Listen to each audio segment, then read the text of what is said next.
Now, the International Monetary Fund has cut its global growth forecast for this year and next, sending a warning that the trade war between Washington and Beijing, as well as uncertainties over Brexit, could put the brakes on growth.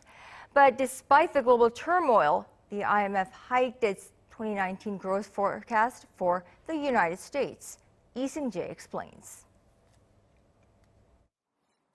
In its latest World Economic Outlook report Tuesday, the IMF cut its forecast for global growth in 2019 and 2020, sending a warning that the U.S. China tariff spat and Brexit could lead to a further slowdown, weakened investment, and a disruption to global supply chains.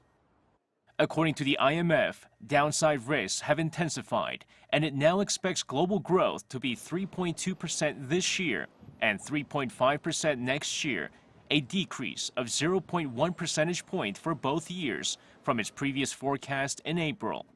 The IMF's latest downgrade is the fourth cut since October. The global lender says economic data so far this year and softening inflation point to weaker than expected activity, with trade and technology tensions adding to the bleak forecast. The IMF also slashed its forecast for global trade growth by 0.9 percentage point to 2.5% for this year, but said trade growth should rebound to 3.7% in 2020, but that's still 0.2 percentage point under its previous forecast. However, the IMF paints a rosier picture for advanced economies such as the United States. The IMF raised its forecast for the U.S. to 2.6% in 2019, but left its 2020 forecast unchanged at 1.9%. The IMF also upgraded its global forecast for the Eurozone to 1.6% in 2020, leaving its 2019 outlook unchanged at 1.3%.